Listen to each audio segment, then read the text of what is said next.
Thank you, Madam Chair. Thank you, Ms. Williams, for being here. Thank you for our conversation yesterday.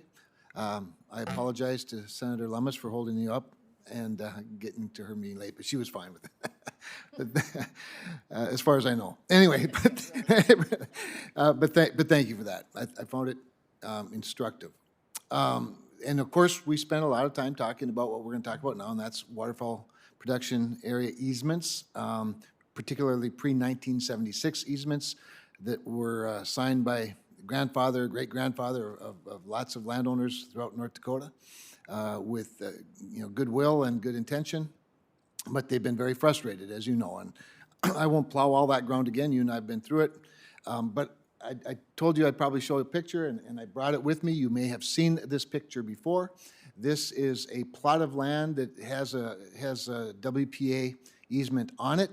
It is a plot of land that I visited with your predecessor, Ms. Skipwith, last year. It is the same photo that I showed Ms. Estenos at her confirmation hearing before I voted for her for confirmation as Assistant Secretary, and I show it to you now. And this represents, obviously, a farmer's land with a WPA easement on it. And I asked Ms. Estenos, and I'm going to ask you, and maybe anybody else that wants to answer, what do you think is the wetland in this picture? And by the way, you do not have to consult a hydrologist to answer this question, because I'm not one, and it's pretty obvious to me.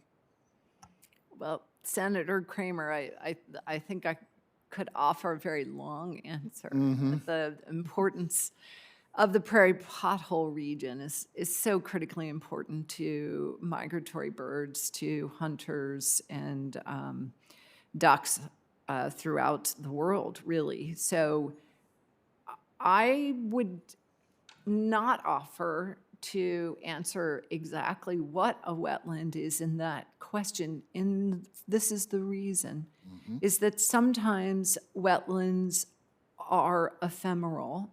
Sometimes wetlands appear dry and you don't see the surface water. So what I would do is be happy to see it on the ground, look at the maps myself, and really learn about the specifics of this place, Senator Cramer. Would it surprise you that when great-grandfather signed the easement for this plot of land and the acres in the easement that were contracted to be wetlands prior to 1976, that the contract says lakes, ponds, and other types of wetlands? Now, so since you don't know, put that back up real quickly, though. Just for those of you who aren't hydrologists or don't like long answers, this is water. This is water. It's always there. It's what you would call a lake, and this is probably a pond, or maybe they're both ponds or both lakes. There's no question that that's water. Now, now bring up the other map. This is the Fish and Wildlife Service map of the easement, the modern map. Under your direction and your predecessors, they've been modernizing the maps. The original maps were hand-drawn in pencil and included lakes. This is the same plot of land. All of these little 5.45 acres, 4.2, 0.4 acres, 0.42 acres, 0.88 acres, 0.2 acres, these are all now wetlands in the easement. The lake up in the northeast is no longer a wetland.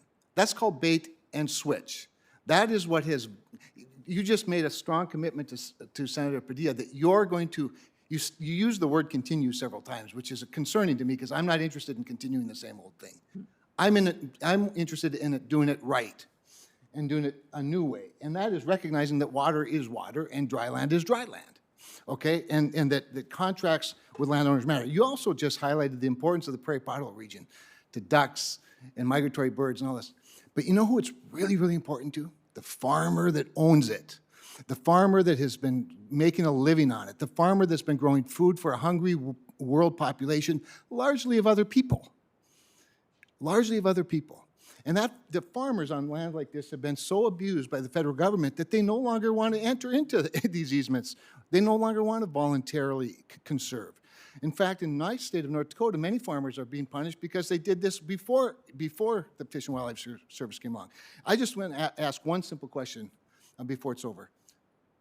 Now, I've been through this with a secretary, an assistant secretary, 2 assistant secretaries now, a Fish and Wildlife Service director, administrator, and nothing's changed. Republicans, Democrats, moderates, conservatives, I don't know, maybe some liberals, I don't know, it doesn't matter to me. Nobody's done anything about this. You've been the acting director for some time. I want to know why I should support you, because I supported all your predecessors. Now I want to know why I can count on you to do something different for the landowners as well as the critters that rely on good conservation practices. Senator Cramer, thank you for the question, and I appreciated visiting with you on this issue. I completely understand that it's very important to you. It's very important to your constituents. And I also recognize it's very important for people to know that they are being dealt with fairly in matters like this. So when you started the question and when you were speaking, you talked about wanting to get this right. And what I can commit is I too want to get this right. And I think that you have given me a challenge that I am really looking forward to diving into and finding a more positive way forward. So I would like to commit to you to do that. Yeah, I just recognize that this is very important for you in your state. And it's important for, as we talk about, it's important for the credibility of the Fish and Wildlife Service. And it's important for my relationship with you as well. All of those things are true, and I'm looking forward to that. I'm hopeful for it. I'm less optimistic each time this promise is made, and each time somebody comes and visits, and each time nothing changes. I mean, I know you received a letter from a whole bunch of my landowners and ag groups earlier this year, much earlier this year in your acting capacity. I don't know if you've read the letter or responded to it, but there hasn't been a change yet in a single appeal, including appeals that have gone all the way to the director.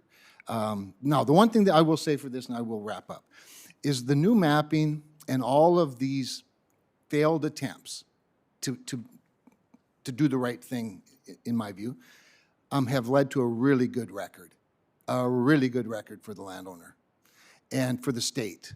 And I'm not a big fan of litigation, but we're getting really close to that being the only solution here. So I'm hopeful that we can get it fixed before that. Thank you. Thank you.